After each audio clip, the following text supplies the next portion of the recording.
పాతపట్నం జగన్నాథ స్వామి మఠం శ్రీకృష్ణుడు అవతారమైన శ్రీ జగన్నాథ స్వామి అనుగ్రహంతో వెలిసిన పవిత్ర స్థలం. నిత్యం పూజలు, హారతులు, ఏకాదశి, జన్మాష్టమి, రథసప్తమి వంటి పండుగల సమయంలో మఠం భక్తులతో నిండి ఉంటుంది. జగన్నాథ స్వామి కృప మనందరిపై ఎల్లప్పుడూ ఉండాలని కోరుకుంటున్నాం. హాయ్ అండి, నమస్తే. ఎలా ఉన్నారు?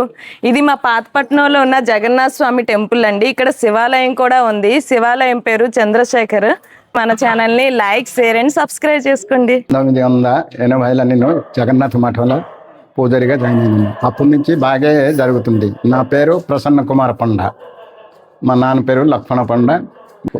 అప్పుడు మహారాజా పరలక్ష్మి మహారాజా పాతపట్నం నాయుడు గారు మన మఠాధిపతి మహంతు శ్రీ విజయకృష్ణదాస గోస్వామి అప్పుడు పరిచాలన చేస్తున్నారు. ఇప్పుడు కూడా అధికారిగా ఆడే చూస్తున్నారు.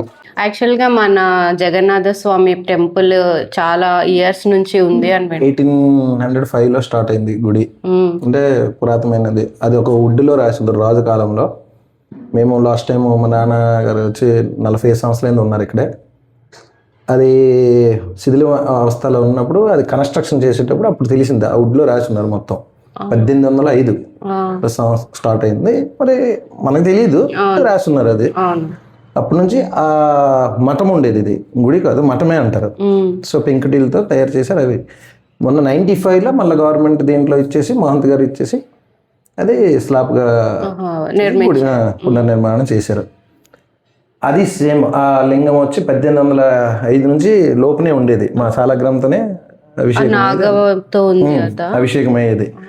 అది మా మహంత్ గారు వచ్చి ఆ లోపల ఎందుకు అనేసి బయట ఇలాగా ఇచ్చేసి పెడితే రీసెంట్గా ఇప్పుడు 1 ఇయర్ బ్యాక్, ఇప్పుడు శివరాత్రి వస్తే 1 ఇయర్ అవుద్ది చేసి ఈ ఏరియా లేదు అనేసి మా ఫ్రెండ్స్తో సాయం చేసుకుని మేము, అంటే బయట వాళ్ళకి ఇలాగ ఇచ్చే ఫ్రెండ్స్ బాగా సాయం చేశారు. చేసి స్ఫటిక లింగం ఫస్ట్ ఈ ఏరియా లేదు అనేసి స్ఫటిక లింగం తెప్పించి ప్రతిష్ఠించాము. అవును, అంటే ఎందుకు స్ఫటిక లింగం? అన్ని లింగం ఇప్పుడు మాకు నీలకంఠేశ్వర గుడి ఫేమస్, చాలా ఇయర్స్ అయింది, చాలా బాగుంది. కేదారేశ్వర గుడి ఉంది, మంజునాథేశ్వర కొత్తగా ఇచ్చేసారు. అన్ని కూడా ఏదైనా మన అదే పేరు, అదే చంద్రశేఖర్, అదే దేవుడి పేరే పెట్టాం. కానీ స్ఫటికం అనేది కొంచెం పెడితే బాగుంటది కదా అనేసి. రెండోది మా ఫ్రెండ్స్ కూడా అన్నారు, కాశీ నుంచి మేము చేస్తాము, కొంచెం ఇంట్రెస్ట్ ఎక్కువ మాకు అనిపించింది స్ఫటికం దీని మీద. సేమ్ దానికి ఎలాగ ప్రదోషకాలం తర్వాత మరి అభిషేకం చేయము, అవి కొన్ని ఉంటుంది రూల్స్, అవి లోపుని ఎవరికి విడిచిపెట్టకన్నా. ఈశానేశ్వరుడు అంటాం, అంటే ప్రతి విష్ణు ఆలయంకి అతను ఆస్తి కాపాడే ఇదంటే శివుడే.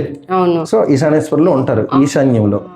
అంటే ఇప్పుడు జగన్నాథ స్వామి ఆస్తిని కాపాడడానికని పూరిలో కానీ ఎక్కడైనా అది ఇతను ఆస్తి కాపాడడానికి కాలభైరవుడు గాని, విష్ణుకి ఇతనే ఎక్కడైనా.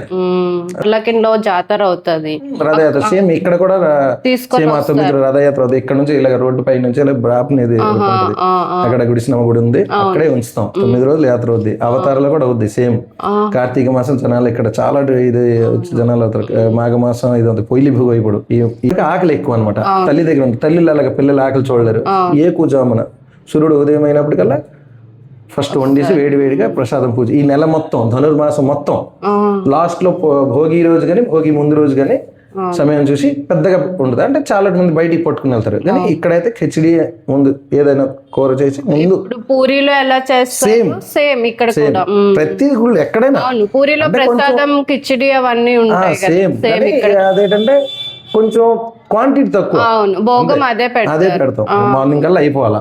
ఫస్ట్ ఆర్తి అయినప్పుడు కన్నా అది ఇది అయిపోవాలి.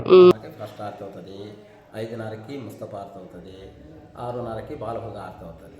తర్వాత భక్తులు వస్తుంటారు, పూజ అవుతుంది. మధ్యాహ్నం అన్నభోజనం భోగం అవుతుంది. అర్థమైందా? రోజు భోగం 2 పూటలు. మరి సాయంత్రం 6:30కి మళ్ళీ ఆర్తి అవుతుంది. మళ్ళీ నైట్ దేవుడు ముస్తఫా మార్చడం, ముస్తఫా తీయడం, నిత్య పూజలు. ఎక్కువ జనం అయ్యి అదే ఆ తోపులట్లో ఉన్న జై జగన్నాథ్ అనుకుని వెళ్తే అతనికి సంతా భక్తప్రియుడు కాబట్టి. అదే అంటే మన జగన్నాథ్, అదే నేను అంటున్నా. ఇప్పుడు మీరు కూడా అలాగే ఏమైనా చేస్తారా ఏంటి? జగన్నాథ్ స్వామికి అలా ఇష్టం అని అడుగుతారు. రథము ఎప్పుడు స్టార్ట్ అవుతుంది కదా, స్టార్ట్ అయ్యేటప్పుడు స్వామికి లైన్ క్యూ కాదు, ఆ జనాల్లో లాగుతూ ఉంటే స్వామికి అంత ఇష్టం అనమాట. అందుకు అక్కడ లైన్ క్యూ సిస్టమ్ ఏమి ఉండదు.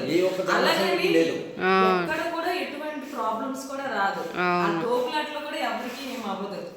దీని మీద చలికాలం కాబట్టి స్వామికి ఈ చేతులు గట్లన్నీ కప్పిస్తున్నాం. లేకపోతే చేతులు అలంకారం కిరీటం గట్లన్నీ పెడతాం. చాలా అందంగా చేస్తారు అలంకారం. ఎవరు మీరే చేస్తారు అలంకారం? లేడీస్ లోపలికి వెళ్ళడానికి లేదు. ఎవరైనా వంట కూడా ఇగో నేను కూడా ఇప్పుడు అటు నుంచి మనమే వంట చేయడము పూజ